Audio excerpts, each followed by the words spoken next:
Deus tem planos para cumprir em nossas vidas. Essa é a mensagem de toda a Bíblia e é isso mesmo que estamos estudando aqui no Encontro com a Palavra, escrito pelo pastor Dick Woodward e narrado pelo pastor Edson Bruno. Fique atento a mais um programa que o Ministério Cooperativo Internacional leva a você. Com você agora, pastor Edson Bruno.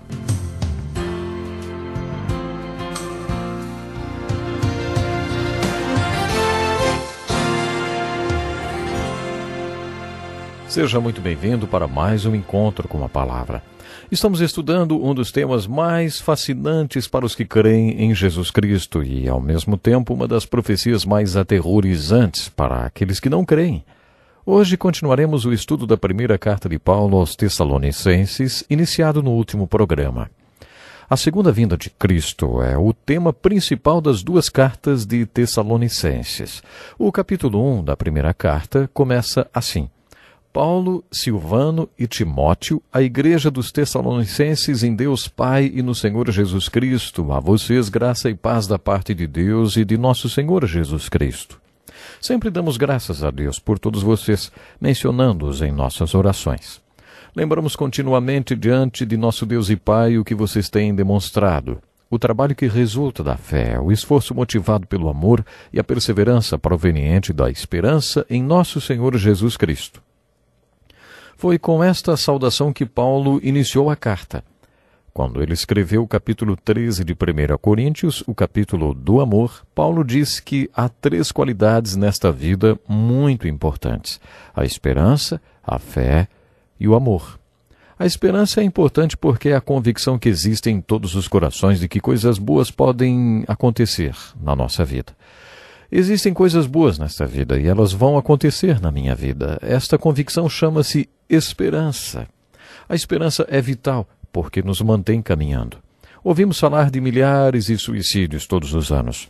Uma vez a revista Newsweek fez um estudo sobre o assunto e chegou à seguinte conclusão: as pessoas se matam porque se convencem de que nada de bom pode acontecer em suas vidas.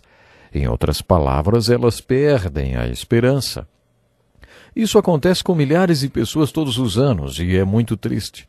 Ao mesmo tempo, não é impressionante que milhões de pessoas ainda tenham esperança? Esta grande maioria não é crente. Se soubéssemos de todos os tipos de problemas que enfrentam, ficaríamos questionando como elas ainda têm alguma esperança. A verdadeira esperança é um milagre. Deus coloca esperança no coração de todos os seres humanos. Não é normal que as pessoas percam a esperança.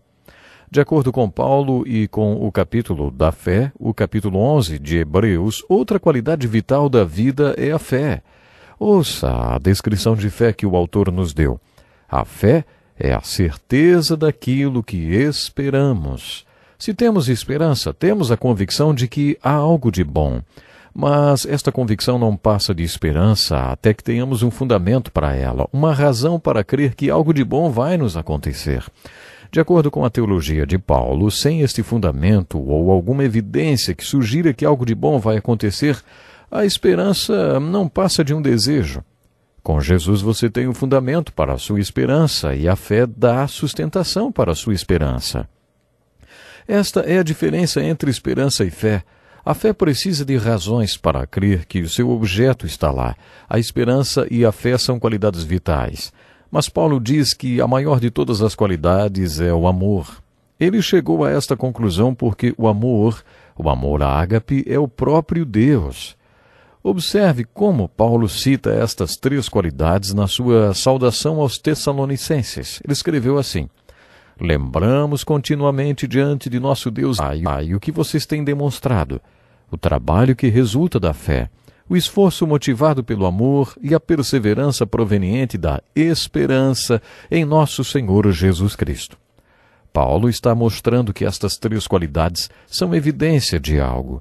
O seu trabalho mostra que você tem fé, portanto, este trabalho é produzido pela fé. Existe um tipo de trabalho que é impelido pelo amor, são as pequenas atitudes que as pessoas têm umas com as outras.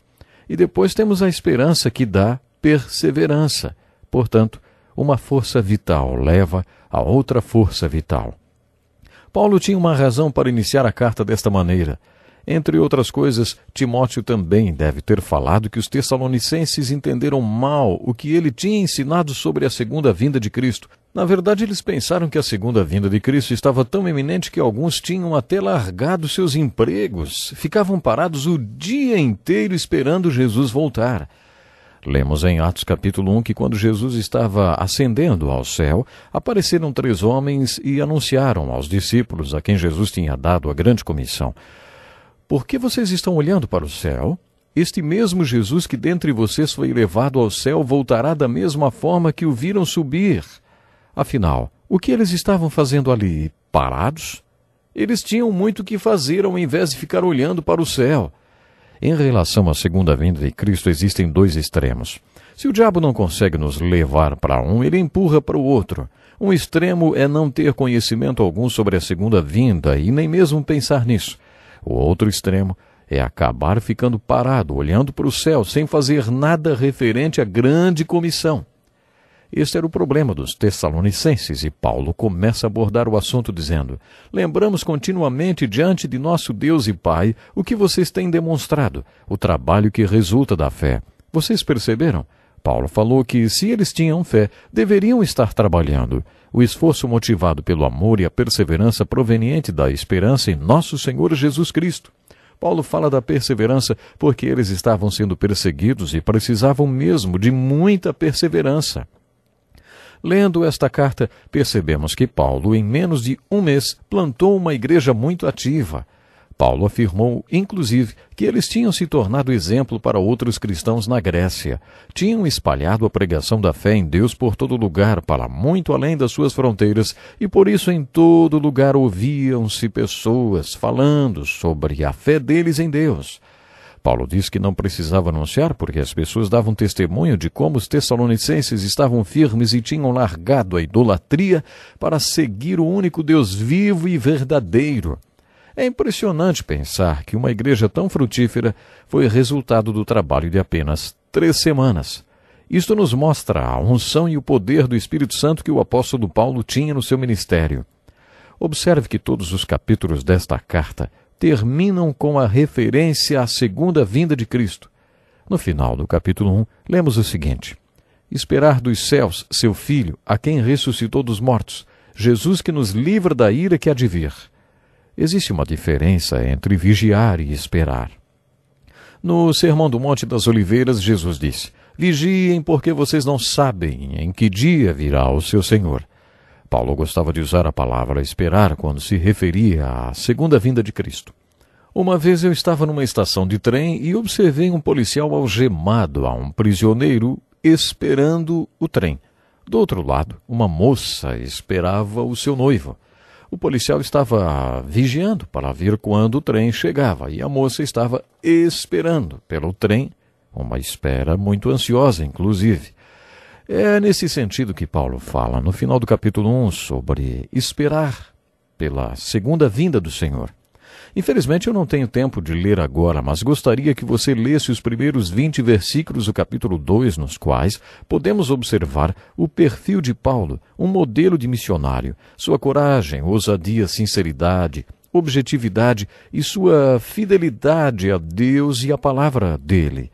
Observe também nesta passagem que Paulo não tentava agradar a homens, mas a Deus. Ele podia ser amoroso e autoritário e estava acima de qualquer crítica nas questões financeiras. Ele amava os tessalonicenses e declarou que o propósito da sua vida era a prosperidade espiritual daqueles irmãos. No capítulo 3, encontramos um relato de como esta carta acabou sendo escrita. Quando lemos as cartas de Paulo, nos perguntamos em que circunstâncias ele escreveu cada uma, como e por quê. Às vezes esta resposta encontra-se no contexto bíblico. É o que acontece no capítulo 3.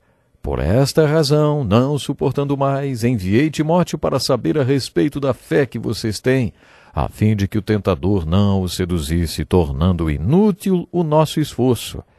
Paulo pensou nisso por causa da perseguição que os novos crentes de Tessalônica estavam enfrentando. Agora, porém, Timóteo acaba de chegar da parte de vocês, dando-nos boas notícias a respeito da fé e do amor que vocês têm. Ele nos falou que vocês sempre guardam boas recordações de nós, desejando ver-nos, assim como nós queremos vê-los. Por isso, irmãos, em toda nossa necessidade e tribulação, ficamos animados quando soubemos da sua fé, pois agora vivemos, visto que vocês estão firmes no Senhor. Sabe, eu acho esse texto muito bonito, porque nos mostra o que se passava dentro do coração deste grande missionário chamado Paulo. O capítulo 4 é muito prático. Paulo aconselha os crentes de Tessalônica a ter uma vida tranquila, cuidar dos seus próprios negócios e trabalhar com as próprias mãos, a fim de que andem decentemente aos olhos dos que são de fora e não dependam de ninguém. Esta era a filosofia de Paulo. Os crentes não deveriam ficar olhando para o alto esperando a volta de Jesus, mas deviam trabalhar. Ele mesmo deu o exemplo, trabalhando e se sustentando com a confecção de tendas, você se lembra? Ele escreveu algo parecido no 3º capítulo de 2 Coríntios. No capítulo 4, Paulo escreve uma passagem muito bonita sobre o arrebatamento. Como já dissemos, a segunda vinda não será um evento isolado, mas uma série deles. Entretanto, não existe na Bíblia a definição da ordem cronológica de todos esses eventos. Jesus não deu uma data precisa, nem falou em que ordem todos esses eventos vão ocorrer. Ele foi bem categórico, inclusive. Quanto ao dia e a hora, ninguém sabe, nem os anjos dos céus, nem o Filho, senão somente o Pai. Jesus nos ensinou que não devemos estar presos a datas. Se o próprio Jesus não sabe a data certa nem a cronologia de todos esses eventos, por que nós achamos que podemos questionar as questões de datas e às vezes até causar divisão de opinião e de irmãos por causa de um assunto que nem mesmo Jesus foi informado? Mas não se engane, cada um desses eventos vai ocorrer. Não importa se você acha que o arrebatamento vai acontecer agora ou daqui a um século. Meu desejo é que você seja arrebatado com a igreja. Meu desejo é que você esteja preparado. Alguns acham que o arrebatamento será um dos primeiros eventos da segunda vinda de Cristo. Não importa qual seja a sua opinião sobre a ordem cronológica dos eventos da segunda vinda. O importante é saber se você crê no arrebatamento da igreja e se você está preparado. Lembre-se que o apóstolo Paulo compartilhou estas verdades porque queria levar conforto para os irmãos de Tessalônica. Não deixe de buscar conforto nos ensinamentos do arrebatamento da igreja. Esta é a esperança de todo aquele que crê, mas aqueles que não acreditam serão deixados para trás e sofrerão as consequências. Programe-se para estar conosco no próximo encontro com a palavra, onde vamos continuar o estudo da Bíblia Sagrada. Até lá, Deus lhe abençoe. Que lição importantíssima.